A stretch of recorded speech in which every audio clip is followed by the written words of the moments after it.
Alors, bonsoir à toutes et à tous. Je suis ravi de vous retrouver pour déjà une 291e rencontre Vlil. On va bientôt fêter les 4 ans et et on a la chance ce soir de recevoir Gaël Josse avec son éditrice Manon Frappa. Gaël Josse qu'on a déjà reçu dans le passé pour différents ouvrages et c'est à chaque fois un plaisir de vous recevoir Gaël parce que votre plume est toujours aussi parfois différente, parfois identique à ce que vous écriviez déjà, mais en tout cas à chaque fois il y a ce renouvellement. Je rappelle que c'est édité dans la collection Notabilia, collection qu'on aime aussi particulièrement aux éditions Noir sur Blanc. Et on avait reçu récemment Denis Michaelis, là aussi pour un super ouvrage, Amour fou. Alors pour commencer, Gaël et Manon, j'aimerais déjà peut-être savoir ce qui s'est passé depuis un an. L'année dernière, il y avait eu un ouvrage de poésie. L'année d'avant, c'était un roman. Qu'est-ce qui se passe dans la tête de Gaël Josse quand on décide d'ouvrir un nouveau projet? Je vais répondre, mais tout d'abord, bonsoir à tout le monde. Je trouve ça génial de voir cette constellation de visages connectés un dimanche soir pour parler de littérature. Voilà, je trouve ça juste génial. Donc, merci de votre présence à tous. Donc, je vais répondre. Enfin, je vais essayer. Euh, En fait, comment est-ce qu'on passe d'un sujet à l'autre? Bah, c'est rarement une grande décision. Je vais écrire un nouveau roman, je vais écrire un livre de poésie, je vais écrire des microfictions. Ça se passe malheureusement pas souvent sous le coup voilà, d'une grande décision. C'est plutôt les choses qui viennent à moi de manière plus ou moins brutale, plus ou moins insidieuse, mais au bout d'un moment suffisamment insistante pour que je sache que c'est là-dessus que je vais me mettre à travailler. Alors, pour la transition, en fait, avec la Nuit des Pères, il y avait aussi une chose, c'est que ça avait été quand même un livre, on va dire, émotionnellement un peu fort, un peu impliquant à écrire et que je ne souhaitais pas immédiatement me replonger à courir un nouveau marathon tout de suite, parce que un roman, c'est quand même un travail sur la durée. Et j'avais envie de me donner un petit peu plus de temps et puis aussi peut-être d'explorer des formes un petit peu différentes, comme j'avais fait par exemple après Une longue impatience, qui aussi avait été fort à écrire. J'avais écrit le récit biographique sur Viviane Mayer, voilà, qui était une autre exploration littéraire. Et là, en fait, je me suis pas dit, bon, ça y est, je vais me mettre à écrire des nouvelles, ce sera plus court, ça sera plus facile, etc. C'est simplement que cette envie d'aller vers autre chose a rencontré un moment où il s'est déclenché cette idée de fiction la nuit, de ces personnages un peu insomniaques face à la fenêtre. Le déclencheur a été quelque chose de très, très quotidien, hein. Voilà, là, je suis dans ma chambre, donc la fenêtre un soir dans la cour intérieure qui est carrée, une seule fenêtre en face de la mienne allumée, donc une personne en veille en face de moi dont je ne connais rien. Je ne sais pas si c'est un homme, si c'est une femme, si c'est quelqu'un de jeune, quelqu'un d'âgé. Je ne sais rien, on ne partage rien, si ce n'est qu'on ne dort pas, qu'on veille et qu'il se passe probablement des tas de choses dans nos têtes à ce moment-là. Donc comment dire, il y a une unité de temps et de lieu, quelque chose qui est à la fois partagé et non partagé. Et je me suis dit, ce moment-là, en fait, il est très universel. Et c'est comme ça que l'envie d'explorer d'autres vies, hein, toujours d'autres vies que la mienne, est venue à travers ce prisme finalement de la fenêtre et de la nuit, avec peut-être cette question centrale, c'est que ce sont des moments qui sont de mise à nu, des moments à vif entre soi et soi. C'est un petit peu les vestiges du jour, hein, sont tombés, comme une eau qu'on a beaucoup brassée qui retombe, et c'est une eau claire qui surnage. Qu'est-ce qui surnage? Voilà. Une fois que les vestiges du jour se sont déposés, qu'est-ce qui reste dans ces moments? Alors, est-ce que ce sont des moments qui sont heureux? Pourquoi pas? Qui sont pleins d'envie, pleins de projets. Ça peut être aussi des souvenirs, des choses qui nous hantent, des questionnements, des choses à résoudre, des projections, des blessures. Il se passe tous ces moments où on est dans cet état un petit peu d'extrême fragilité, parce que j'ai cette impression que la nuit, c'est quelque chose en fait de très paradoxal. C'est à la fois un moment d'abandon, mais aussi un moment quelquefois d'hyperlucidité, d'hyperactivité mentale. On sait bien que les choses prennent une acuité très particulière. Donc ça, forcément, cette acuité-là, ça m'intéresse de la questionner un petit peu. Et un certain nombre d'histoires, voilà, de portraits se sont mis en route jusqu'à constituer un ensemble que j'ai que j'ai terminé et que j'ai proposé ensuite à mon éditrice sans être du tout sûre que ça l'emballerait comme projet. Alors, avant d'interagir avec Manon aussi, vous parlez de cet instant de nuit, cet instant de prise de décision, finalement. La nuit porte conseil, hein, on l'entend régulièrement. Est-ce que vous considérez que la nuit est peut-être le moment charnière de nos vies, de nos sociétés, finalement? Est-ce que même les grands dirigeants ne décident pas de l'avenir du monde et des grandes décisions pendant cet instant-là? Est-ce que finalement, c'est pas ce moment, ce carrefour de nos vies et de nos destins? Alors là, je ne suis pas dans la tête des grands de ce monde, donc c'est un petit peu difficile de répondre à leur place, mais en tout cas, j'aimerais bien que pour eux, ça leur porte conseil. Euh, Plus simplement, euh, dans nos vies, il y a cet aspect de la nuit qui fait que tous les masques du jour sont tombés. Les masques sociaux, les rôles qu'on joue plus ou moins bien, qui nous conviennent plus ou moins bien, mais qu'on joue quand même, parce que dans la vie sociale, il y a heureusement bon, de la sincérité, mais il y a aussi cette personne sociale qui est devant nous, un petit peu avec son armure et ses épaulettes. Et la nuit, tout ça, ça tombe dans ces moments de solitude.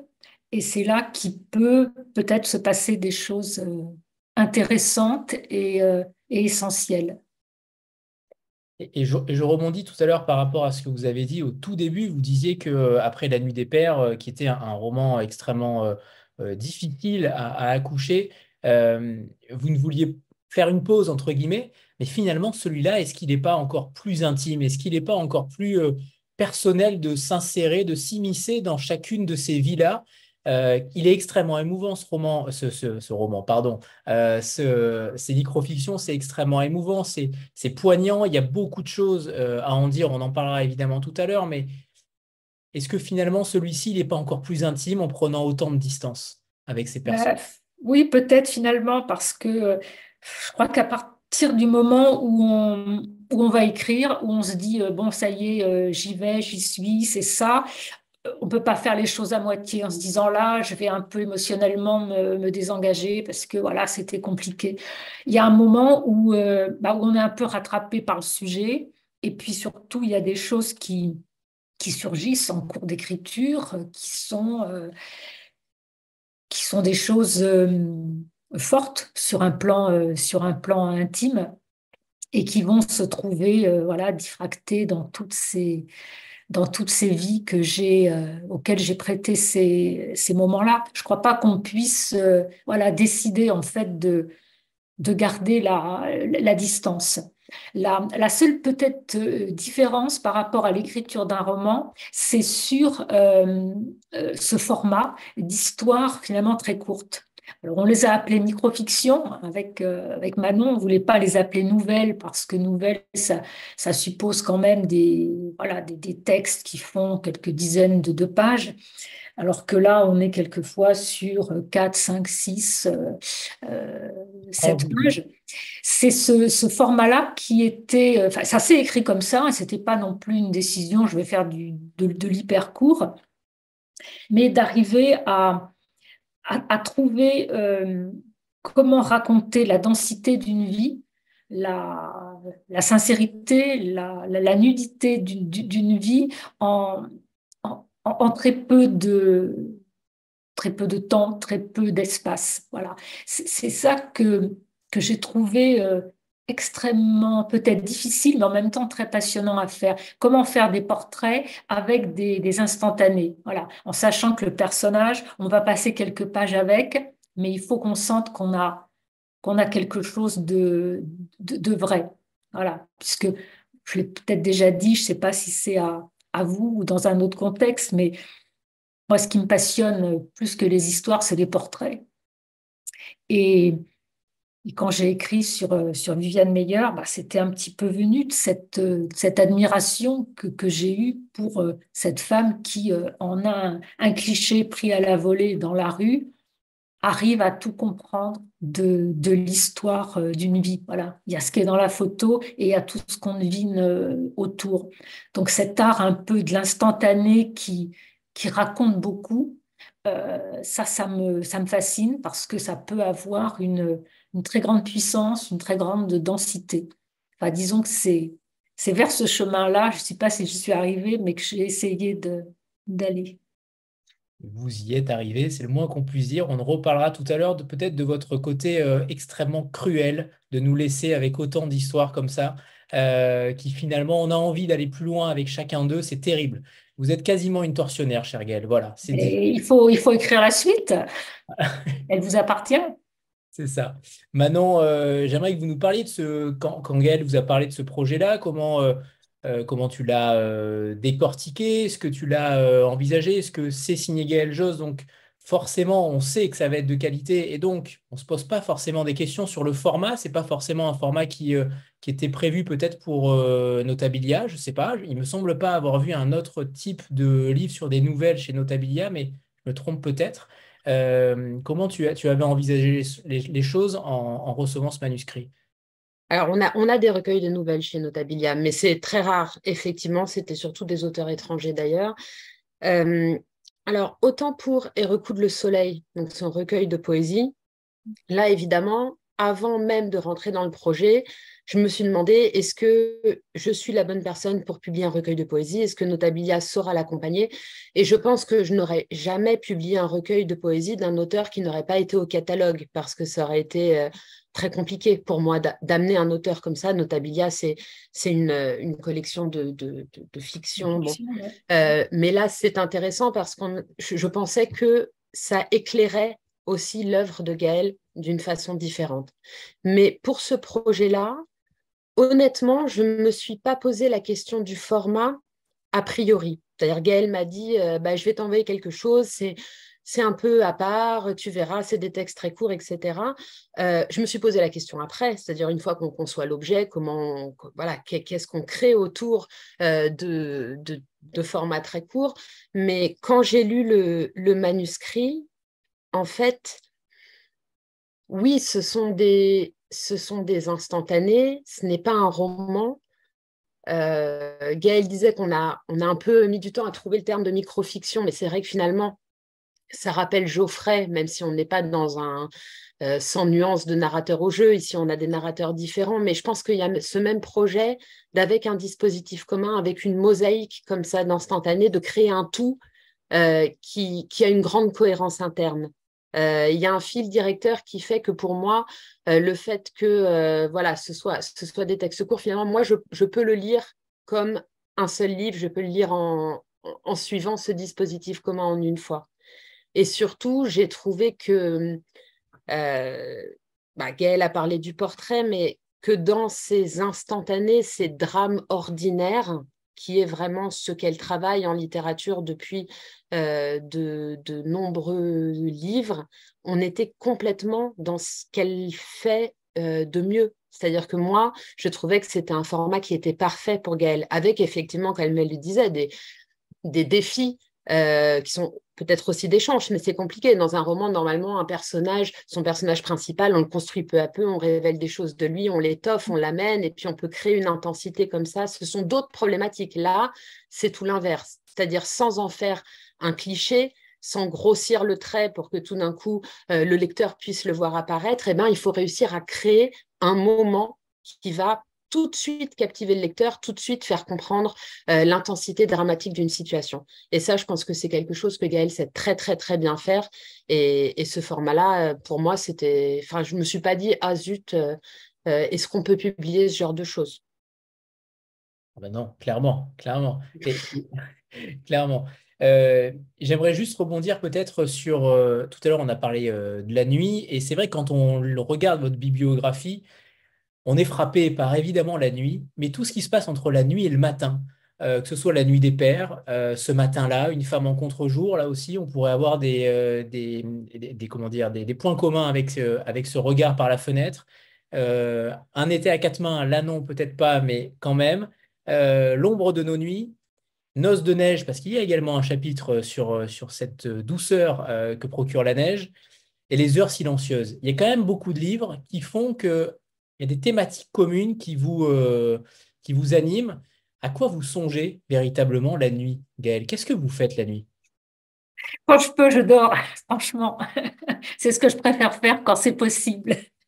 Mais bon, quelquefois, c'est pas toujours aussi simple. Donc, bah, je fais un petit peu comme mes personnages. Je me rejoue des scènes, je me refais des films, des bons, des moins bons, des pas bons du tout, des quelquefois plein de plein d'espoir. C'est la nuit, c'est toujours un moment aussi intéressant parce que cette espèce je trouve, d'hypervigilance et qui nous fait naviguer entre plusieurs temporalités, puisque la nuit englobe tout, c'est un temps un peu différencié. Donc on va naviguer où le présent, le passé va être quelquefois extrêmement à vif, ressurgir, mais aussi on projette aussi tout ce qu'on va faire et on sait quand une décision doit être prise, souvent il y a des choses qui se dénouent à ce moment-là. Donc c'est une sorte la nuit, je trouve, de lieu et de temps où toutes nos temporalités intimes vont pouvoir se mêler, se nouer, dialoguer et quelquefois se dénouer. Vous savez, je crois qu'écrire, fondamentalement, c'est quand même être en conversation avec sa mémoire. Et la nuit, ça y aide aussi. Alors, on n'a pas dit le titre du livre, hein, je crois tout à l'heure, malheureusement. Et Il puis je faut voyais une question préciser tout quand à même. l'heure apparaître. Ouais, je vous la poserai juste après. À quoi songe-t-il ce que le sommeil fuit? Est-ce que vous aussi, vous fuyez le soleil, le sommeil, le soleil non, mais le sommeil? Ah non, Est-ce moi que- je ne le suis pas, c'est plutôt lui quelquefois qui aurait tendance à me fuir. Et sur le titre, c'est juste pour l'anecdote, au départ, c'était pas mon titre de travail, hein, celui sous lequel j'ai envoyé mon texte à Manon. Je l'avais appelé de manière beaucoup plus banale. Enfin, voilà. C'était bon, correct, mais on était d'accord avec Manon qu'on pouvait trouver quelque chose de plus intéressant. Et en relisant le texte une fois supplémentaire, il y a cette phrase qui m'est apparue voilà, comme en lettres de feu. Et je me suis dit, tiens, ça pourrait être un bon titre. Et quand je lui ai proposé, j'étais pas du tout non plus sûre de moi parce qu'elle me dit, oh, elle va trouver ça trop long, trop chichiteux, trop compliqué, impossible à mémoriser. Enfin, voilà. Et puis finalement, non. Tu as bien marché avec ce titre qui me semble finalement le plus juste possible par rapport à cet ensemble. Et d'ailleurs, vu que le titre apparaît dès le premier chapitre, on avait décidé de lire le premier, alors pas le premier chapitre, je ne sais pas si on peut appeler ça des chapitres, on peut appeler ça des instants, des fragments, des tranches, peut-être des tranches de vie. Et donc, vous commencez avec cette première tranche qui s'appelle Avant 2. Oui, alors c'est vrai qu'il y a quoi? Il y a 34, 30, 33, 34 donc micro-fictions et avant, il y a un tout petit texte qui s'appelle Avant 2, qui est une sorte de, je sais pas comment dire, préambule, d'introduction. C'est pas des mots très, très jolis, c'est juste, voilà, avant d'entrer dans le texte, quelque chose de très bref, peut-être pour annoncer un peu la tonalité de ce qu'on va y trouver. La nuit entre dans la ville entre dans la nuit. Grise, mauve, bleue, noire. Les fenêtres s'allument, les contours s'estompent, les lumières de la rue, les néons des boutiques, des restaurants, des cafés insistent encore, mêlés aux faisceaux des phares des voitures, aux feux de circulation. Les lumières des appartements, des maisons disparaissent peu à peu, renoncent, avalées, dissoutes.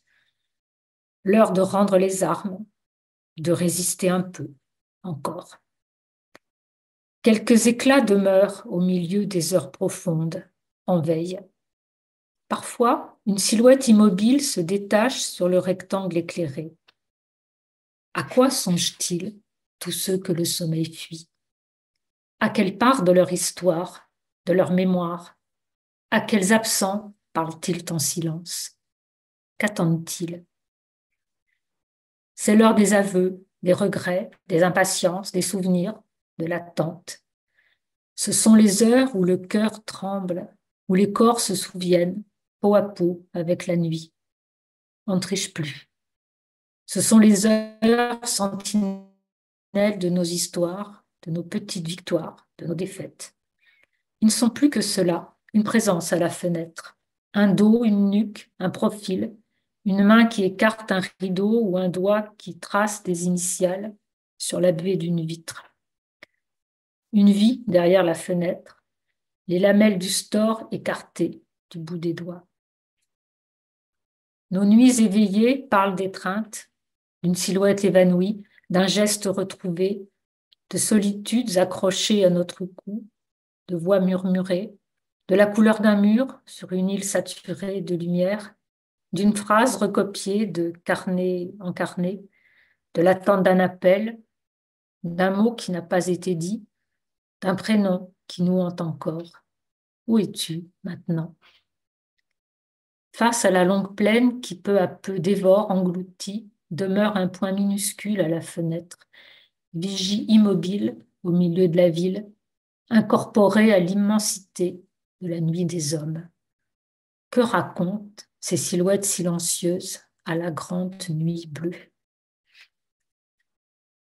Merci Gaël. Et en effet, vous avez tous vu, pour ceux qui ne l'ont pas encore lu, à quel point la langue est poétique et ça fait le lien avec ma prochaine question, puisque clairement la poésie, vous avez débuté en poésie dans le monde éditorial, dans le monde littéraire. Euh, on voit que le titre est évidemment très poétique, que le livre en lui-même est très poétique, sur des petits instants à chaque fois. Est-ce que finalement, l'année dernière, vous avez écrit un livre de poésie, finalement, tout est poésie pour vous? C'est Est-ce que le c'est romanesque difficile est de une... oui, c'est compliqué de répondre parce que ça suppose, vous savez, qu'on est en train d'auto-analyser ce qu'on est en train d'écrire. Est-ce que je suis en train de faire de la poésie? Est-ce que là, ça serait bien aller que je mette un petit peu de poésie? Et bon, c'est pas bien de faire comme ça. Donc, ça se décide pas, très sincèrement. Je crois qu'on écrit les choses comme on les ressent vraiment au plus près, au plus juste, et qu'on les écrit comme on peut, hein.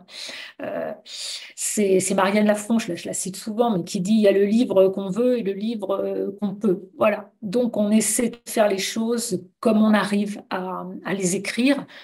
Et, et la poésie, c'est peut-être rien d'autre que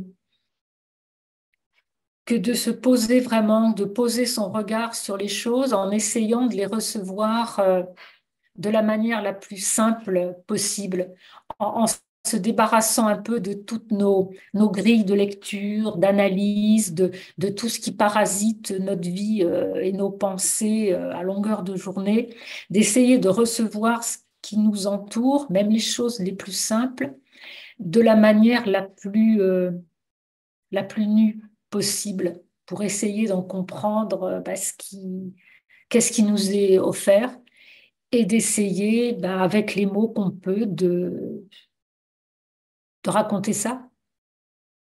Alors, il y avait une question de Laurence tout à l'heure qui est passée. Elle vous demande, on voit qu'il y a des phrases de chapitres, des titres de chapitres, des petites phrases qui entrecoupent les récits. Et elle vous demande si vous les avez écrits à part ou au contraire, si vous les avez choisis en lien avec les histoires ou mis au hasard. On comprend, alors il y a peut-être plusieurs interprétations à voir. Je suis curieux d'entendre aussi votre réponse, Gaëlle, parce que parfois on a l'impression qu'il y a beaucoup plus de liens qu'on ne le pense. Alors, c'est vrai que chaque petite nouvelle comment dire, est ponctuée d'une phrase, une seule phrase, qui revient comme un peu, c'est un peu Aïe. comme un vers, en fait, comme un vers libre, mais sous forme d'ostinato, comment on dit, d'anaphore, je cherchais le mot, qui commence par la nuit, et même quelquefois la nuit répétée plusieurs fois. Et c'est ça peut-être comment dire, le ruban qui fait le lien entre tous ces textes, cette espèce de continuum, de ruban sur lequel les histoires viennent se poser les unes derrière les autres. Alors, pour moi, c'était pas des chapitres, parce que les nouvelles n'ont pas de titre. Je suis pas fan des têtes de chapitres, moi, des titres, parce que je trouve que souvent, ça explique trop de choses, ça raconte ce qu'il faut comprendre. Et surtout sur des formats aussi courts, je pense qu'un titre de chapitre, ça aurait défloré trop de choses. En revanche, cette espèce d'ostinato, de basse continue, je trouve que ça accompagnait cette nuit qui se déroule. Alors, je les ai pas écrits tous ensemble en me disant, bon, ça y est, j'ai écrit mes nouvelles, maintenant je vais écrire mes petites phrases. C'est en fait les phrases qui se sont présentées comme ça. Et d'ailleurs, je les ai pas ensuite changées d'ordre en disant, tiens, peut-être celle-là, elle irait mieux avec celle-ci, celle-là, elle irait mieux là. En fait, j'ai accepté, et avec Manon, on a été d'accord, euh, voilà, pour les prendre vraiment comme un continuum, voilà, pour quelque chose qui est une sorte un petit peu de musique, d'atmosphère qui relie chaque histoire, mais qui n'est pas forcément liée à chacune. Mais ensuite, je pense que pour chaque lecteur, pour chaque lectrice, tout est possible hein, quand on lit, hein, de trouver des liens, des passerelles. Ça, c'est le boulot du lecteur. Hein. Et en parlant de musique, alors c'est vrai que est-ce que vous auriez une playlist à conseiller? Parce que moi, je l'ai écouté avec La nuit, je mande à la Binchoug. Ouais, par Et exemple. clairement, voilà, il manquait peut-être ce titre quasiment de chapitre, La nuit, je mens. Ça aurait pu commencer ainsi C'est aussi. vrai. On ment parfois Euh, la nuit, euh, parfois non, parfois oui. et est-ce que vous écrivez en musique? Est-ce que justement, moi j'y ai vu plus une respiration qu'une musique peut-être dans ces phrases-là, une sorte de respiration entre les nouvelles pour, comme un petit peu du wasabi entre deux sushis en fait. Voilà, pour changer de ton, pour changer d'atmosphère et de personnage, parce qu'on s'y attache tellement à ces personnages qui sont si particuliers. Et est-ce que vous écrivez en musique? Est-ce que vous auriez des musiques que vous écoutez la nuit qui iraient parfaitement avec votre ouvrage? Alors, j'écris pas en musique parce que j'ai pas le cerveau assez plastique pour absorber à la fois les sons, les mots. Donc, en général, c'est plutôt de manière séparée. Mais j'ai quand même toujours une, euh, une atmosphère musicale en tête. Pour moi, c'est la nuit, c'est comment dire, comme tonalité, c'est quelque chose de grave, quelque chose de chaud, quelque chose d'enveloppant, un peu comme du violoncelle, ou alors une voix très grave, une voix un peu à la Leonard Cohen, une voix un peu cassée, une voix avec un peu de tabac, un peu de fumée, quelque chose c'est ça, à la limite de la rupture. Ce qui est très intéressant aussi, ce dont on n'a pas encore parlé, c'est la différence des âges des personnages. Au-delà des âges, parce que vous traitez aussi des adolescents, et on parlera peut-être d'une microfiction, notamment sur le harcèlement scolaire, et ces photos envoyées quand on est adolescente à son jeune copain. Euh, mais là, vous traitez différents âges, vous traitez aussi différentes professions. Tout à l'heure, vous en avez un petit peu parlé. Cette nuit rassemble là concrètement des destins totalement différents. Vous vouliez absolument avoir une sorte d'universalisme en termes de profession, d'âge. Vous vouliez finalement rassembler beaucoup des citoyens. Beaucoup. Euh, non, franchement, je voulais pas dire, allez, je vais écrire un livre qui va être un reflet parfait de la société aujourd'hui avec des enfants, des jeunes, des moins jeunes, des vieux, des couples. Non, j'avais pas cette ambition et je pense pas que sur 35 euh, fragments, on puisse prétendre être le reflet total de la société. Voilà, je ne sais pas combien on est ce soir connectés, je vois déjà beaucoup de visages, mais même si on prenait tous nos visages avec chacun une histoire, je ne sais pas si on pourrait non plus ambitionner de refléter les choses. Et puis, ça voudrait dire qu'en fait, je voulais faire quelque chose d'un peu systématique, d'un peu démonstratif, en disant, ah tiens, là, il y a une femme qui vit ça, donc elles vont s'y retrouver. Là, il y a un homme qui vit ça, donc là, les hommes, ils vont s'y retrouver. Euh, pour moi, il y a un peu trop de calcul là-dedans. Et non, c'est vraiment des histoires qui se sont présentées avec moi, ce que j'ai pu vivre, avec ce que j'ai pu voir autour de moi, ce que j'ai pu observer, ce que j'ai pu entendre, ce que j'ai pu imaginer.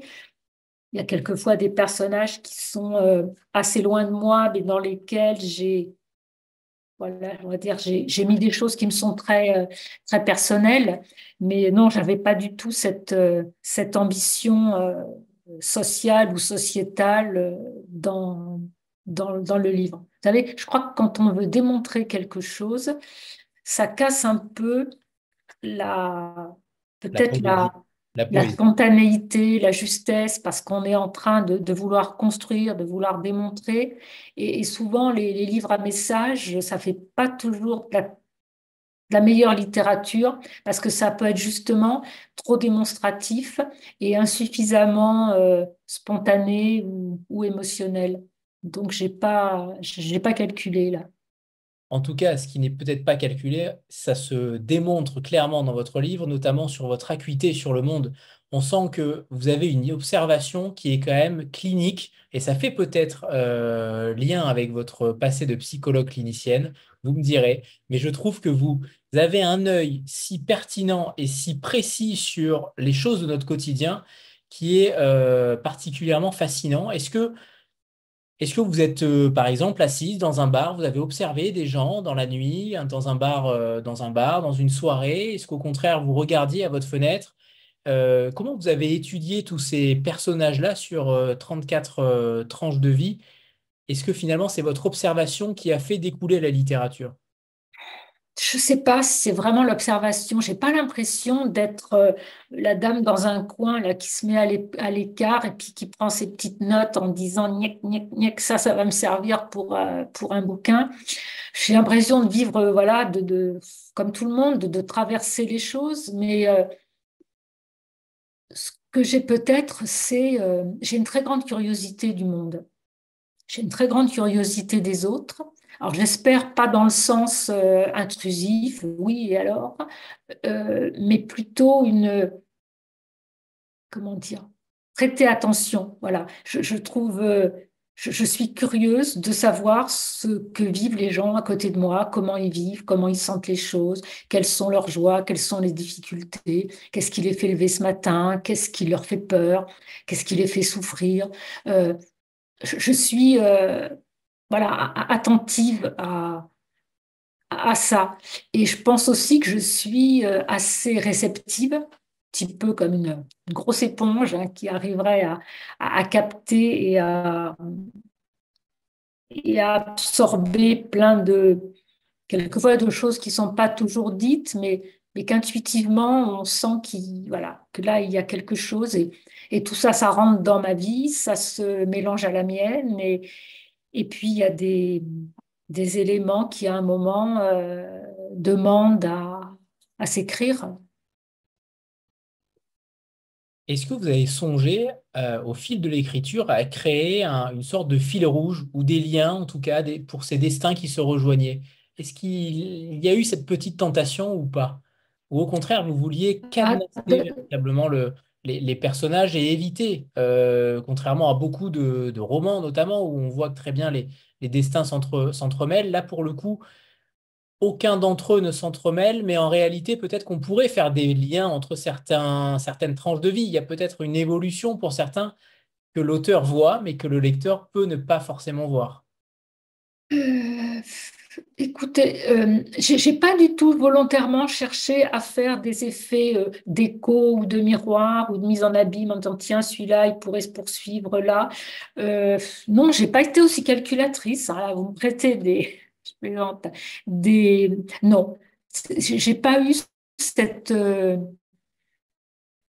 Je crois que pour moi, c'était des moments, voilà, c'était des bulles qui avaient leur début, leur développement, leur existence. Voilà. Ap- Après, bah, quand on lit, tout est possible, hein. Moi, j'ai fait que la moitié du travail, hein. Très bien. J'aimerais qu'on parle aussi du rôle des objets qui sont dans votre livre, ne serait-ce qu'une fenêtre, un miroir et notamment des reflets. Je trouve que vous jouez beaucoup avec les reflets. Comment on travaille cette matière-là qui est un petit peu abstraite? Comment vous la travaillez concrètement en littérature? Est-ce qu'elle apparaît dans vos personnages de manière extrêmement clinique ou au contraire, est-ce que vous vous laissez aller à regarder aussi autour de vous ce qui pourrait se prêter à un personnage? Mais en fait, je crois que les objets, les éléments concrets qui accompagnent ces personnages, comme qui accompagnent nos vies, euh, ils sont importants quand ils ont vraiment un sens. Et on ne décrit pas, je crois, aujourd'hui dans la littérature, les choses pour le plaisir voilà, de faire du volume dans un bouquin ou d'écrire des choses que tout le monde connaît. Si on se met à les décrire, c'est qu'il faut qu'il y ait quand même une raison particulière. Cette raison, c'est que cet objet ou ce lieu, il va avoir une importance pour montrer quelque chose du personnage. Et que cet objet ou ce téléphone ou ce livre ou cette chambre, elle va expliquer beaucoup de choses. Voilà. Et c'est à ce moment-là que l'objet prend toute sa valeur. Alors c'est vrai que vous m'y faites penser, mais je n'étais pas consciente spontanément qu'il y a en effet dans chacun quelquefois voilà, quelque chose qui accompagne ce personnage, un objet, un lieu, quelquefois les téléphones. Il se passe beaucoup de choses dans nos téléphones en fait, qui vont prendre un effet un petit peu de miroir grossissant, voilà, pour accompagner le portrait. Et oui, en effet, le téléphone portable, c'est clairement un élément, c'est quasiment un personnage principal du livre, parce qu'il est souvent mis en avant pour montrer que c'est finalement notre quotidien, clairement, en tant qu'individu, un iPhone, un smartphone, peu importe, mais finalement, nos destins dépendent beaucoup de cet objet qui, il y a 15 ans, n'existait tout simplement pas et qui n'est peut-être même pas à l'idée d'imaginer qu'il aurait une telle importance aujourd'hui. Il fait partie de ces destins-là, notamment entre deux personnes qui s'aiment, un couple, un père et sa fille, ne serait-ce que pour donner des nouvelles. Bref, il a quand même une importance capitale sur une attente, sur un destin, une impatience. Il a toujours un rôle fondateur, je trouve, dans ces micro-fictions. Alors, c'est amusant ce que vous dites parce que je suis entièrement d'accord avec vous, mais j'en étais absolument pas consciente quand je les ai écrits. Et c'est un moment, quand je les ai relus, mais tardivement, quasiment aux dernières épreuves, que je me suis dit, mais il y a beaucoup de téléphones dans ces histoires. Et Et en fait, oui, énormément de choses de nos vies aujourd'hui passent par cet objet rectangulaire, qu'on l'aime pas, qu'on déteste, que ça soit notre doudou ou que ça soit le truc qu'on a envie de jeter par la fenêtre. Quelquefois d'ailleurs, c'est le même. Euh, il s'y passe énormément de choses entre les petits messages, les photos, les vidéos qu'on peut envoyer, qu'on peut partager, les discussions qu'on peut avoir. Et puis, moi, par exemple, je suis questionnée sur un truc, c'est ces fameuses, les émoticônes, les emojis. Voilà. Euh, Quelquefois, les personnages vont en envoyer. Et je me suis dit, mais finalement, pourquoi est-ce qu'on utilise de manière très universelle ces petits dessins très régressifs, hein, très enfantins, même un peu, quelquefois, un petit peu ridicules, mais qui vont nous aider à préciser les trois mots qu'on a envoyés, à donner un peu sa tonalité à l'âge plaisante, ou là, hop, petit truc qui fait écho, ou la touche d'humour, ou quelquefois juste un visage qui va donner un état d'esprit, comme si les mots finalement étaient pas suffisants, ou si on avait peur que sur des formes très brèves, on soit pas très bien compris et qu'on ait besoin de préciser un peu ça avec ces dessins d'enfants. Je trouve ça assez étonnant. Et moi, je reconnais que j'en utilise voilà, aussi beaucoup. C'est rare que je fasse un petit message sans que je mette voilà, on a un petit truc à côté. Et je me suis dit, voilà, pourquoi est-ce qu'on a besoin de ces petites choses qui finalement mettent du lien euh, dans ce qu'on essaie de dire? Parce qu'en fait, avec le téléphone, on ne se voit pas. Donc, on ne voit pas le visage, on ne voit pas toujours l'intention mise dans le message. Donc, c'est une manière un petit peu je veux dire, un petit peu d'humaniser ce qu'on est en train de dire en précisant quelque chose. Et, et c'est vrai que nos attentes aussi, on a tous attendu un coup de fil avec impatience, un SMS, on les a aussi quelquefois redoutés, on attend le coup de fil de l'hôpital, on attend le coup de fil de nos enfants qui passent des examens, et tout ça, c'est venu se focaliser dans ces petits rectangles. C'est quand même ouais, Et c'est devenu marrant. habituel. Alors, Là, certains journalistes vous poseront sûrement la question de savoir ce qu'il y a de vous dans chaque livre. C'est une question récurrente. Là, on sait clairement ce qu'il y a de vous de manière certaine, puisqu'il y a un chapitre sur une autrice, sur une écrivaine qui part en tournée. Notamment, j'aimerais que vous nous racontiez aussi que lorsque vous partez en tournée de manière... vous avez des longues tournées, Gaëlle, et courage à vous. Dans des lieux parfois un petit peu plus confidentiels, dans des villages, dans les lieux peut-être un petit peu plus reculés. Vous faites la rencontre, derrière vous restez dans votre chambre d'hôtel et vous repartez le lendemain la plupart du temps. Comment vous vivez ce genre de choses aussi, puisqu'un chapitre y est consacré, et on sent aussi cette tendresse à la fois d'y aller, mais en même temps ce petit côté peut-être un petit peu nostalgique, notamment lorsqu'on quitte ses proches et qu'on ne sait pas forcément quand est-ce qu'on va revenir. Est-ce que vous pouvez nous en dire davantage sur ce chapitre qui vous ressemble, mais peut-être pas du tout, hein, mais en tout cas, on sent, c'est celui qui vous ressemble peut-être le plus de manière, en tout cas, romancée. oui, parce qu'il est plus, voilà, plus explicite. Bon, après, oui, quand je pars, enfin, je pars pas à la guerre pour 6 mois non plus, hein, voilà. Donc, il faut relativiser les choses. Et quand je pars, c'est toujours avec plaisir, voilà, avec enthousiasme. Mais on a tous ces moments où on a fait X heures de train, plus X heures de voiture, plus la rencontre, plus l'après-rencontre. Et puis, ce moment où on se retrouve un peu seul avec soi euh, et avec sa fatigue, avec ses préoccupations. On peut laisser quelquefois derrière soi des choses plus ou moins faciles, plus ou moins en suspens. Et donc, Et, on écrit. C'est le et moment où comme on tout, écrit. et dans ces moments-là, bah, on est seul. On va pas écrire de manière systématique, mais quelquefois, comme n'importe où, bah, l'écriture s'invite. Voilà. Alors, bah, on pousse sa valise et puis on fait un petit peu de place à ce qui demande d'être écrit, hein, puisque écrire, pour moi, c'est répondre à quelque chose qui demande d'être écrit. C'est pas, tiens, il est 9h07, je commence à écrire quelque chose parce que je suis écrivain, il faut que j'écrive. C'est un peu le processus inverse, c'est-à-dire qu'il y a quelque chose qui, à un moment, a besoin a besoin d'être écrit. Donc, si ça se trouve dans ces moments un petit peu d'entre-deux, hein, de solitude, entre deux trains, dans une chambre inconnue, plus ou moins hospitalière, c'est aussi des moments très natifs. Est-ce que, alors, pour ceux qui n'ont pas encore lu, vous traitez de sujets parfois extrêmement graves, du suicide, du harcèlement, de l'inceste.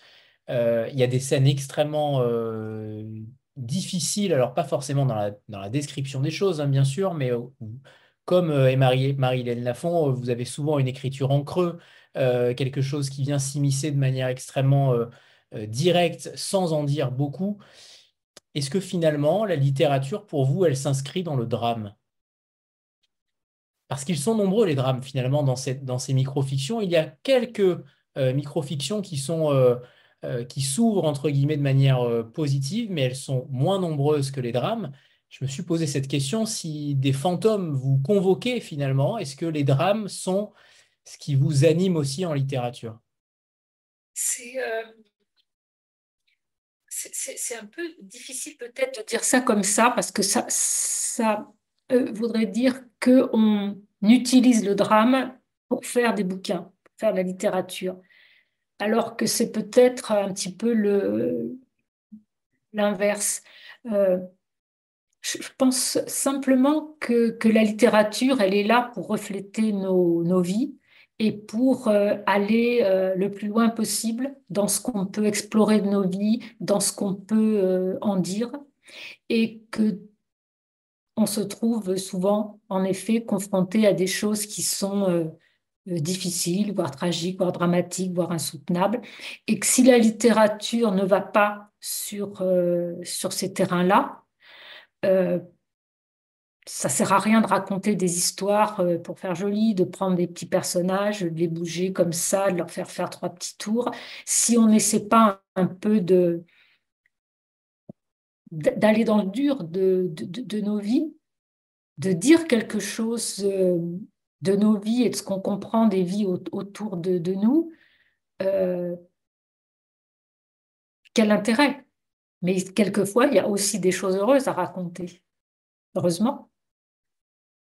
Je suis ravi de vous l'entendre dire parce que c'est pas forcément ce qu'on entend tous les jours. Euh, Après, ouais, juste un truc, il est aussi, je pense qu'il est souvent plus difficile d'écrire des choses heureuses ou de l'humour ou du happy end. C'est pas non plus un matériau toujours très facile à utiliser sans tomber voilà, dans la romance, dans le cliché, des choses comme ça, que les choses, on va dire, les plus simples sont quelquefois les plus difficiles à traduire avec les mots. Je me suis d'ailleurs amusé chapitre après chapitre, à tenter de deviner quel était le destin de ce personnage-là au bout des trois premières phrases. Et Ah ça, ouais. j'ai trouvé ça, ouais, au fil de, alors les 10 premières, non, mais ensuite, je me suis dit, est-ce que je serais capable de deviner concrètement de qui il va s'agir au bout de deux ou trois phrases? Alors D'accord. parfois, en effet, on tombe juste, parfois pas, et on est surpris de ce qui va se passer, mais ça veut dire aussi que ces débuts de tranches de vie, elles sont capitales. Comment on écrit un début de tranche de vie, de micro-fiction? Est-ce que c'est pas ça le plus difficile pour à la fois ne pas trop en dire parce que vous êtes extrêmement précise dans les informations que vous donnez, vous donnez petit à petit, phrase après phrase, des petites indications, vous montez crescendo à chaque fois. Ce début, cet incipit de chapitre, finalement, est-ce que c'est pas le plus dur pour ensuite embarquer son lecteur?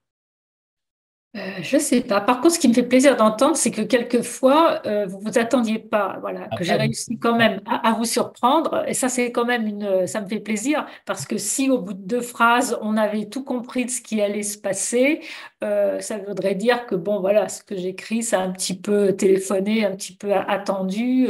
Donc, bah, je suis heureuse si j'arrive encore à vous surprendre. Euh, Après, sincèrement, il y a pas de recette, il n'y a pas de mode d'emploi pour construire une histoire. C'est, voilà, il y a un personnage qui émerge rapidement, une situation qui émerge, et puis, ben, voilà, on se lance, et puis, quand on a terminé de l'écrire, et qu'on se relit, il n'y a qu'une seule question. Est-ce que pour moi, ça se tient? Est-ce que pour moi, ça sonne juste? Voilà, c'est c'est tout. Et ensuite, est-ce que pour mon éditrice aussi, ça va sonner juste? Il n'y a pas de il y a pas de mode d'emploi de se dire, tiens, je vais commencer par installer un décor, ou une phrase de dialogue. Il n'y a pas de recette. À chaque fois, j'ai l'impression que voilà, qu'on saute du grand plongeoir, même pour écrire 5 pages et qu'on ne sait pas si vraiment il y a de l'eau dedans. C'est assez fou parce que on a l'impression que vous réussissez votre coup à chaque chapitre. Alors forcément, on a l'impression il y a quelque chose d'inné ou en tout cas de brillant, mais à chaque chapitre, on est surpris, on est ému ou on est inquiet ou à chaque fois, on a une émotion différente. On a l'impression de revivre notre vie, mais selon les nuits, en fait. Vous jouez sur le côté olfactif, sur le côté visuel, finalement sur tous les sens d'un être humain. Et on a l'impression de vivre avec eux, ou en tout cas de s'attacher constamment à eux. Et ça, je trouve que c'est quand même très fort à chaque micro-fiction. Ça aurait pu très bien débuter pour les 10 premières et pas forcément pour le reste. Les livres sont souvent inégaux. Là, pour le coup, ça se tient de bout en bout et c'est ça que je trouve extrêmement puissant. Merci, j'ai rien à dire par rapport à ça. C'est vrai que ma crainte en écrivant ce genre d'ensemble, c'est voilà, quand on est lecteur de nouvelles, c'est toujours que dans un ensemble, il y a toujours des maillons un peu plus fragiles ou d'autres qui vont moins nous toucher. Et ça, je pense que voilà, pour chaque lecteur, il y aura les histoires qui vont le toucher davantage. Mais vous savez, euh, très sincèrement, il y a beaucoup de choses qui échappent et heureusement au calcul, à la volonté, à l'organisation d'une histoire en se disant je vais jouer avec les tonalités, tout ça. Non, il y a l'écriture qui est là, c'est un geste, voilà, ça va jusqu'au bout et après on regarde à quoi ça ressemble. Voilà. Ensuite, il y a des modulations, des nuances, des corrections, des choses à apporter. Je sais par exemple avec Manon ce qu'on a dû retravailler, parce que quand je lui ai envoyé mon texte, je les ai envoyés dans l'ordre où je les avais écrits, en étant bien consciente que c'était pas forcément l'ordre définitif. Voilà, qu'il fallait trouver un peu les bonnes alternances. Donc là, on a beaucoup parlé on s'est envoyé des propositions voilà, pour construire ce continuum pour éviter qu'il y ait deux tonalités trop proches qui se télescopent l'une après l'autre, ou des personnages oui, peut-être aussi trop proches qui s'enchaînent. Donc c'est là, je dirais, le seul travail de forme qu'on a vraiment fait, c'était de trouver le bon déroulé, le bon fil pour les faire se succéder. Alors, pour fêter ça, on va prendre une petite photo de groupe avant que Sandra pose sa question. 3, 2, 1, c'est parfait. Ça y est.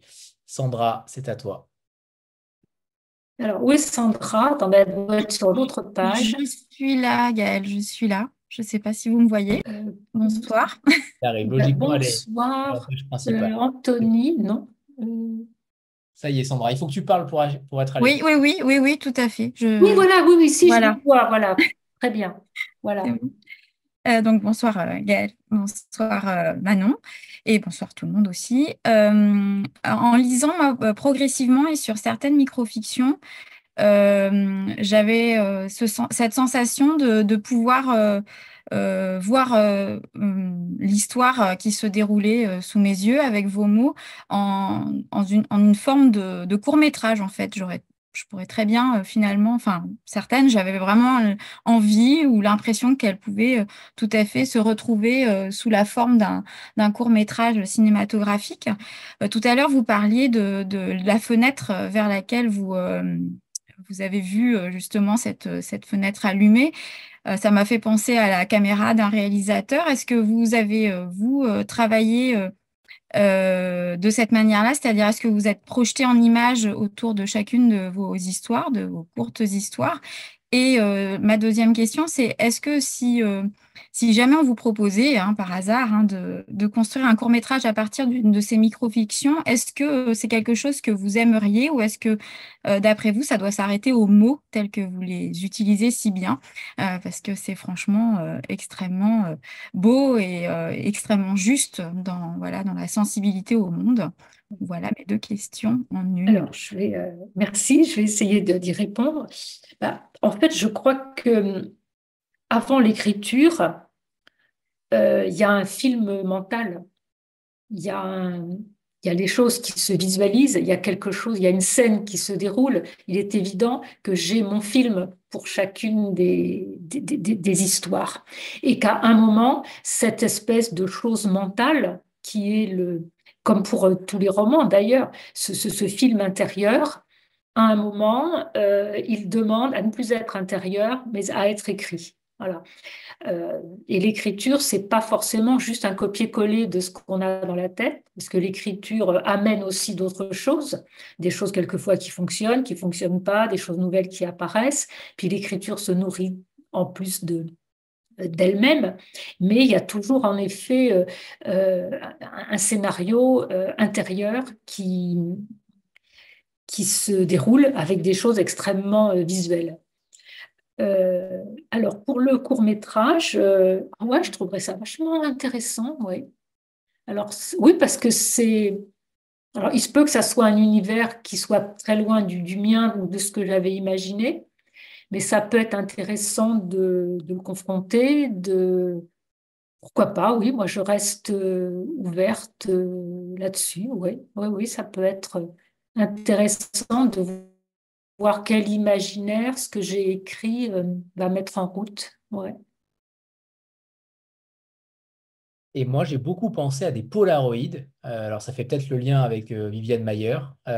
Clairement, on pourrait peut-être trouver des photos de ces personnages-là qu'un photographe ou qu'un photographe puisse poser ses clichés sur quelque chose d'existant, peut-être un moment en famille. Et ça inverserait peut-être le processus qui est plus courant d'avoir une photo et ensuite d'écrire dessus. Là, pour le coup, ça pourrait être inversé. Et Ouais. ce serait intéressant aussi de voir ce que ça donne. Mais on pense beaucoup, en effet, aussi au cinéma et à la photographie, clairement, en vous lisant. Ouais, en fait, on ferait les gens dans l'enveloppe, mais à l'envers, quoi. C'est ça, c'est ça. Pourquoi pas? Tout est Pourquoi pas? possible. Il y a un chapitre aussi qui m'a interpellé, notamment sur l'artiste, sur le fait d'être jugé constamment. C'est l'histoire de son dernier concert. Oui. Voilà, je me rappelle plus s'il est, je crois que c'est un pianiste, hein, de Ouais. mémoire. Ouais. C'est son dernier concert. Ouais. Est-ce que ça vous anime aussi ce genre de choses, cette situation de l'artiste, cette posture de l'artiste qui se sent jugé? On voit le malaise qu'il y a lorsqu'il y a ces journalistes devant qui ne veulent pas Oui. forcément aller le voir sur scène, enfin en backstage, ensuite, après, comme s'ils étaient gênés de la prestation qu'il a fournie. Il y a quelque chose qui m'a frappé, qui peut comment dire, s'adjoindre peut-être au rôle de l'écrivain qui se sent jugé, critiqué Oui. par ses livres. Oui, alors, j'avais pas forcément pensé à ça de manière aussi construite comme vous l'exprimez, mais c'est vrai que pour enfin, tous les artistes aujourd'hui sont soumis, écrivains, artistes, à une, comment dire, euh, à, à un jugement et à une appréciation qui est à la fois très, très ouverte, mais qui peut être aussi très sévère. Mais ça, il faut l'accepter. Si on n'accepte pas la critique, il ne faut pas proposer évidemment des choses. Et c'était plutôt moi, dans cette histoire, cet homme qui sent qu'il est, sur la fin. qui veut pas faire le combat de trop. Voilà. Qui sent qu'il est vieillissant, il est extrêmement connu, extrêmement célèbre, et il sent que ça lâche. Voilà. Il sent que la machine n'est plus à la hauteur de ce qu'il a été, et que s'il fait le combat de trop, il va, comment dire, il va abîmer son image, il va abîmer tout ce qu'il a construit, il va décevoir aussi. Et il y a cette espèce de décision qui se prend malgré lui en se disant, ben voilà, c'était la dernière fois parce que je suis arrivée au bout de ce que j'avais à dire, de ce que j'avais à proposer, avec la qualité et l'exigence que je souhaite proposer.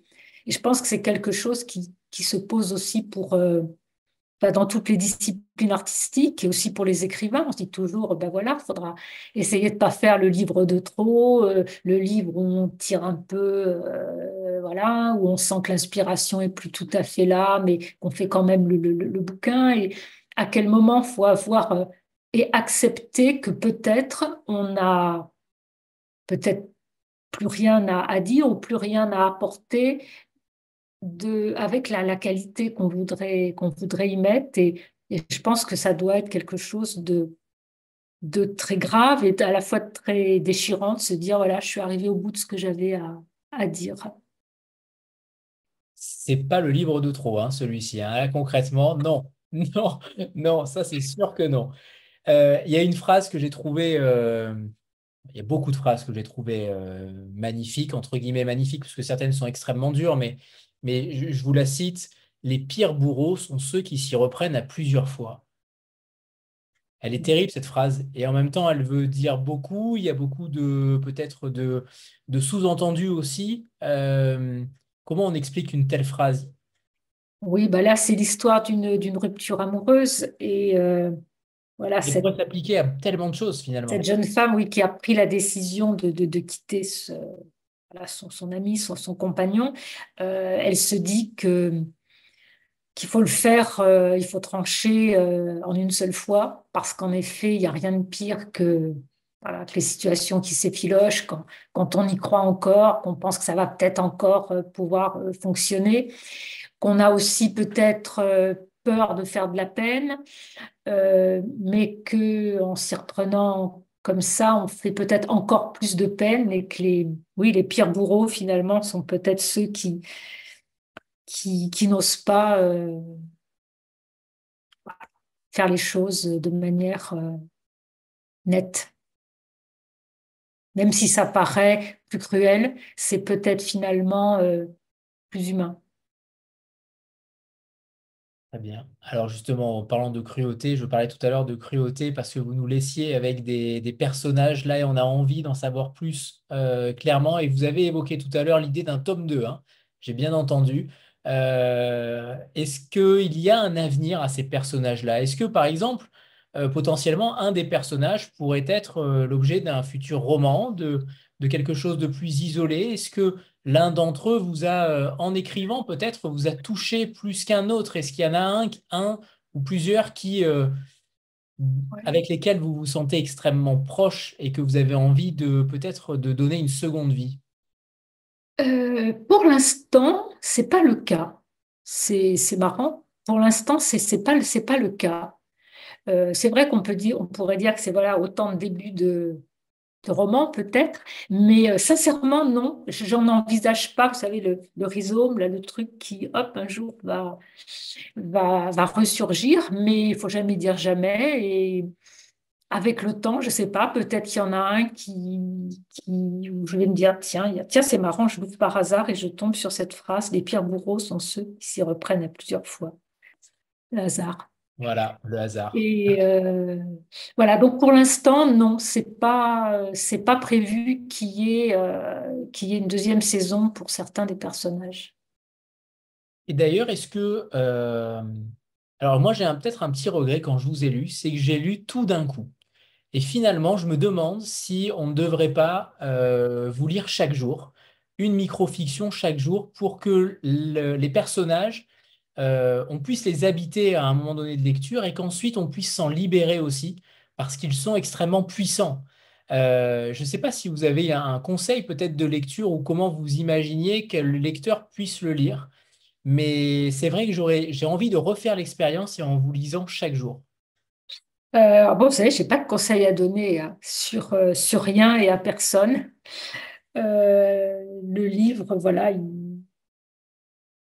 je sais pas, soit on le mange tout cru en une seule fois, soit on essaie de le faire durer. Mais moi, je sais pas le faire durer. Quand un truc me plaît, moi, je fonce et après, je râle parce que c'est fini. Mais je sais pas. Il y a pas de mode d'emploi. En tout cas, je conseille qu'on puisse piocher petit à petit déjà parce que ça va durer plus longtemps et que les personnages peuvent s'infuser encore plus. Même si évidemment ma première expérience en continu, je suis un peu comme vous en effet, quand quelque chose me plaît, j'y vais à fond. Donc clairement, ça a été le cas. Mais c'est vrai que euh, j'ai vraiment envie de savoir, d'avoir encore plus de détails sur ces personnages-là parce que c'est rare que en y mettant si peu de mots, vous arriviez à déployer un tel univers, un tel imaginaire finalement. Et ça, je trouve ça encore plus fort. Je sais pas si c'est votre première expérience dans les micro-fictions. Je ne sais plus si vous aviez fait des nouvelles, il me semble pas. Euh, Oui, c'est un genre nouveau.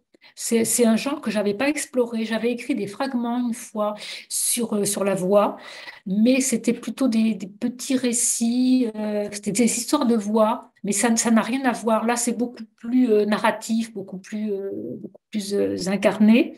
Et en fait, je bloquais un peu avec l'idée de la nouvelle, parce que pour moi, la nouvelle, au sens de la nouvelle classique, la nouvelle à chute, vous savez, où la dernière phrase fait tout reswitcher depuis le début. Pour moi, c'est d'une complexité énorme et j'ai aucun talent pour ça. Donc la nouvelle, pour moi, c'était un truc complètement inaccessible parce que je me sentais vraiment pas douée avec ça. Euh, et là, ça a été différent parce que c'était pas la contrainte de la nouvelle à chute, c'était raconter une histoire, un moment, en fait, sans contrainte majeure. Voilà. Et ça, finalement, ça m'a un petit peu désangoissée, voilà, par rapport au complexe que j'avais par rapport à la nouvelle classique. Voilà, en me disant, je raconte un truc, puis on verra où ça va. Eh bien, ça va bien. Ça va bien. Marie-Pierre, c'est à toi. Alors, où est Marie-Pierre? Merci, bonsoir tout le monde. Ah voilà, elle est là, Marie-Pierre, en haut à gauche. Oui, j'ai levé ma main sur ce sujet parce qu'en fait, moi j'ai avalé le tout hier après-midi d'une traite. Et puis je me suis demandé effectivement si j'allais pas regretter a posteriori en me disant, bah, tiens, j'aurais peut-être dû manger petit à petit. Et puis avec 24 heures, enfin, j'ai dormi dessus, j'ai réfléchi aujourd'hui et honnêtement, parce que je vois qu'il y a plein de gens qui se posent des questions dans le chat là, moi je suis en fait ravie d'avoir lu d'une traite parce que justement, on ressent toute la densité de l'ensemble et puis on a un équilibre entre la lumière et des choses un peu plus sombres. Donc je trouve que ça donne un bel équilibre, mais aussi pour moi, ça a révélé vraiment un de mes goûts de lecture que je pressens, mais que je ne parvenais pas à expliquer jusqu'à aujourd'hui, qui est qu'en réalité, ce qui est au plus proche du quotidien et de la réalité, avec les phrases les plus courtes, c'est en réalité le plus percutant. Et en fait, j'ai eu une discussion l'année dernière avec un auteur que j'aime beaucoup et qui me disait, moi j'en ai marre des autofictions parce que tout le monde n'a pas une vie follement romanesque et donc tout le monde n'est pas légitime à écrire sa vie. Et moi, j'ai acquiescé et rétrospectivement, je me dis, mais en fait, j'aurais jamais dû acquiescer parce qu'en réalité, je trouve que justement, c'est cette densité du quotidien qui est hyper intéressante. Et honnêtement, j'ai ressenti des frissons que je n'avais plus ressentis depuis L'amour de Bégodeau, de Mm. François Bégodeau, que j'avais lu il y a quelques Ouais, le semaines. livre, ouais. Qui était vraiment pour moi un ouvrage extrêmement choc. Ouais. Je ressens la même chose quand je lis Lafon. Mm. Et en réalité, maintenant que j'ai vos trois œuvres, c'est un fil que j'avais jamais pu construire, en disant, ben, c'est cette réalité, en fait, la plus crue, la plus ordinaire, dans le bon sens du terme, qui finalement est est la plus intéressante parce qu'elle est peut-être pas romanesque, mais qu'est-ce qu'elle est présente et qu'est-ce qu'elle est cinématographique et qu'est-ce qu'elle est belle, en fait. Ouais, et vous avez raison, je suis entièrement d'accord avec vous. Et sur les livres que vous citez, L'amour de Bégodeau est un livre étonnant parce qu'il ne s'y passe rien d'extraordinaire, de C'est romanesque, ça, que ce couple qui se rencontre sans même. Voilà, il n'y a pas de passion amoureuse, mais il y a quelque chose qui se soude et qui dessine toute une vie. Et finalement, c'est bouleversant. Moi, je pense sincèrement que toutes les vies méritent d'être racontées, d'être écrites.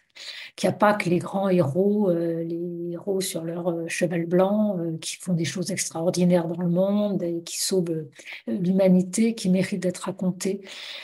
Parce que dès qu'on va dans nos vies, on découvre qu'il s'y passe des choses vraiment extraordinaires, qu'on est tous confrontés quelquefois à des choses difficiles qui vont quelquefois nous obliger à nous dépasser, à nous déchirer, à prendre des décisions pas faciles, à faire face à des situations difficiles. C'est le micro-héroïsme de tous les jours où on essaie voilà, de faire au mieux. Et je trouve qu'il n'y a rien de plus extraordinaire que d'essayer de raconter ça. Et que si la littérature peut donner une voix, peut porter ça avec les mots justes pour le faire, voilà, moi, je trouve ça formidable. Ce qui n'empêche pas que le vrai romanesque a aussi son intérêt, mais qu'il y a de la place, je crois, pour tout. Et moi, je suis une passionnée des vies minuscules, hein. Voilà. Vous avez vu ce film-là de Wim Wenders, là, Perfect Days, qui est absolument fabuleux. Cet homme qui vit à Tokyo, en fait, qui nettoie les toilettes publiques. Voilà, vraiment la vie la plus modeste, la plus, voilà, pas terrible qu'on puisse imaginer. Et en fait, dans sa vie, il a un regard sur les choses, il a un regard sur la musique, il a un regard sur la nature, il a un regard sur ce qui pousse, il a un regard sur les gens qui passent. Et que cette vie, qui est la moins enviable possible, en fait, elle est d'une richesse et d'une poésie fabuleuse. Parce qu'il y a un regard, un vrai regard, qui est posé sur les gens et qui est posé sur les choses. Et moi, j'ai trouvé ça juste bouleversant, quoi. Alors justement, je rebondis par rapport à ça. Est-ce que c'est parce que notre société, nos sociétés ne regardent plus véritablement le simple, ne regardent plus le quotidien, ne regardent plus un ascenseur monter et descendre, ne regardent plus un mur, ne regardent plus un reflet, ne regardent plus un être humain? Est-ce que finalement on a perdu cette acuité sur le monde? Qu'est-ce Je que sais vous pas, c'est difficile de dire des grandes vérités et de juger les choses. C'est vrai qu'on est dans un monde qui va très vite, où on brasse énormément de choses, énormément de choses à la fois, où on est toujours projeté dans l'instant suivant. On a aussi un monde qui est très, voilà, très consumériste, très centré sur voilà, des valeurs qui sont peut-être pas celles qui, pour moi, sont les plus évidentes, mais voilà, on ne peut pas ni juger ni condamner. Mais si la littérature peut juste nous ouvrir un petit peu plus les yeux et un petit peu plus le cœur, voilà, moi, j'en demande pas plus. Ce sera déjà pas mal. Sandra, Bah, ouais. c'est à toi. Oui. Gaëlle, vous me retrouvez, ça va? Oui, Sandra. Oui. Euh, je ne sais plus ma question. Je l'ai perdue, si. Je pense que enfin, je sais pas, j'imagine, hein, comme tous ceux qui l'ont lu ou qui vont le lire, je pense qu'on a nos préférés, nos micro-fictions préférées à un moment donné. Voilà, moi, je mets voilà, des petits marque-pages, des choses comme ça, où je note la page précieusement et j'ai envie d'y revenir. Alors, vous, en tant qu'autrice, est-ce que vous avez vous-même vos préférés, vos micro-fictions préférées parmi toutes celles que vous avez écrites? Et puis si c'est le cas, est-ce que vous pouvez nous en lire une aussi? Alors, je ne sais pas si j'en ai. Bon, il y en a qui sont peut-être pour moi enfin, qui font écho à des choses personnelles fortes. Par exemple, Bon, voilà l'histoire de la jeune femme qui repense à son frère qui s'est suicidé et aux appels téléphoniques qu'elle n'a pas entendus parce que ça fait voilà, écho à une situation dont j'ai été proche. Voilà. Mais je dirais que dans la mesure où elles sont dans le livre, voilà, où elles ont été publiées, euh, pour moi, c'est qu'elles étaient toutes voilà, abouties. Si j'avais eu des doutes, on en a parlé d'ailleurs avec Manon quand je lui envoyais le texte, il y en avait un petit peu plus. Et il y en a 3 ou 4 qu'on a ensemble décidé de ne pas garder parce que justement, voilà, on les trouvait moins fortes, etc. J'en ai réécrit quelques-unes. Voilà. Donc, je dirais, si elles sont là aujourd'hui, c'est parce que pour moi, elles ont un sens et que par rapport à ce que je voulais faire, voilà, c'est ça. Et puis, il y en a une qui me touche beaucoup, c'est celle du père divorcé qui a enfin le droit de retrouver ses enfants parce qu'il a enfin un toit à offrir à ses enfants qu'il n'avait pas reçus chez lui depuis des années. Voilà l'histoire de ce nouveau départ. C'est quelque chose voilà, qui m'émeut aussi.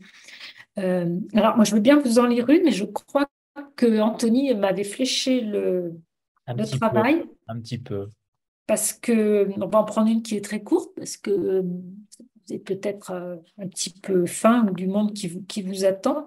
Donc on va prendre peut-être celle qui était la plus courte. C'était page 60, vous l'aviez dit, Et je crois de mémoire 63, mais vu que 63. j'ai plein de feuilles qui volent, j'arrive plus. Je voulais repérer également l'épigraphe de Yasmine Klatt, mais on en Non, parlera juste après. attendez. Bon, je vais retrouver, bougez pas. Vous me l'avez dit tout à l'heure sur Insta. Je vais retrouver. Quand on disait que le téléphone avait une importance capitale. Alors, page 73, vous m'avez dit. Ouais. Voilà.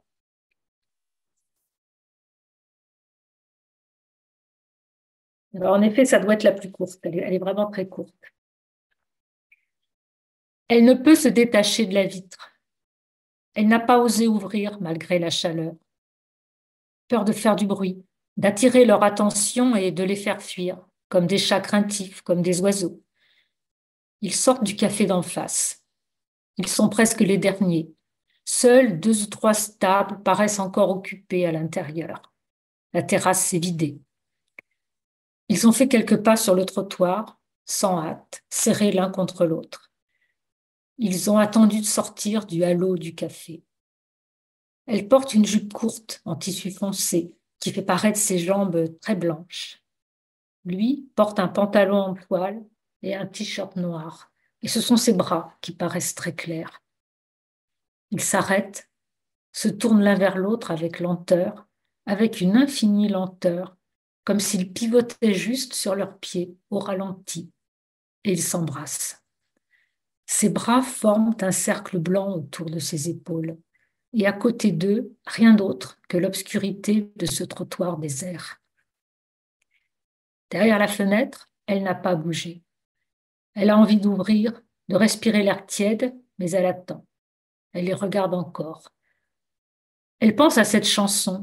Les enfants qui s'aiment s'embrassent debout devant les portes de la nuit. Elle pense aux mots de Prévert. Elle se dit qu'ils sont là, les enfants qui s'aiment. Elle ne voit pas leur visage, mais elle devine qu'ils sont beaux. On est toujours beau quand un visage amoureux se penche sur soi. Elle les regarde avec douceur, comme si son propre regard les protégeait. Ils sont seuls, ils sont nus dans l'immensité de leur joie. Elle croise les bras autour de ses épaules, du bout des doigts, elle effleure son cou et elle frissonne. Quand la dernière fois? Elle soupire, relève la tête et regarde par la fenêtre. Ils sont partis. Merci Gaël. Et je milite pour que ce livre soit adapté en micro-fiction audio aussi, avec un acteur à Oui. chaque fois différent. Ce serait génial Ouais. d'avoir une voix différente qui Mhm. porterait potentiellement chaque personnage. Alors là, on a C'est quand vrai. même passé le cinéma, bientôt le théâtre. Là, les micro-fictions audio, on va tout faire La pour série Netflix, non, je rigole. tout est possible. Voilà.